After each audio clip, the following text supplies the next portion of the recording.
Ang ABS-CBN Network ay binansagang isa sa tahanan ng mga may pinakamagagandang muka sa showbiz industry. Hindi namang katakataka dahil karamihan sa napapabilang sa listahan ay mula sa kapamilya. Bukod sa husay sa pag-arte ay hindi mapagkakaila ng bongga ang face card ng mga talent ng ABS-CBN Network. Kabilang ang TV host actress na si Kim Chu. Nangunguna si Kim ngayon sa mga nominado sa Global Arena bilang isa sa The 100 Most Beautiful Faces ngayong taong 2025.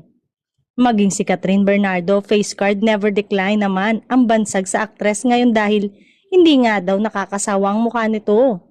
Hindi naman mapagkakaila na angat pa din ang ganda ni Julia Montes kahit pa napapabilang sa isa sa mga mami ngayon.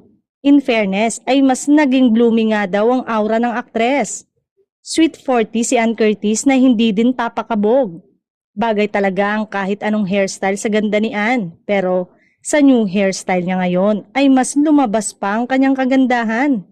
Ang kontrobersyal na si Julia Barreto ay perpekto ang tingin ng marami dahil sa kanyang magandang muka at katawan. Bukod kay Kim, kabilang din ang Pinay celebrities na si Andrea Brillantes. Si Andrea ay itinanghal bilang #1 beautiful faces noong 2024. Hindi rin papahuli ang pasabog ng kagandahan ni Janine Gutierrez. Perfect face at body goals nga daw ito.